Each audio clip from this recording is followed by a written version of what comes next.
నేను Panchayati Raj engineering department నుంచి వచ్చిన చీఫ్ ఇంజనీర్ని.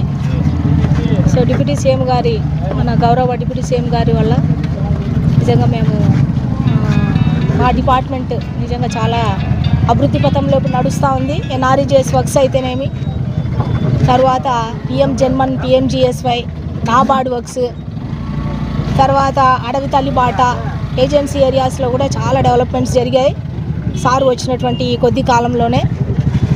నిజంగా వారికి మేము ఎంతో రుణపడి ఉంటాము. ప్రజలందరిగా మనమందరం కూడా రుణపడి ఉండాలి.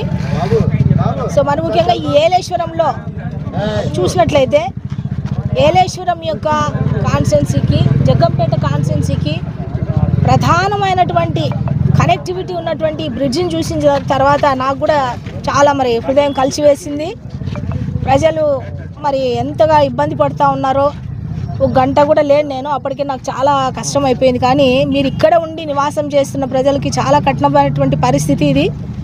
సో కాబట్టి నేను అంతా కూడా వెరిఫై చేశాను. దీనికి సంబంధించినటువంటి మరి డిపిఆర్ కూడా మేము రెడీ చేసాం 18 కోట్లకి.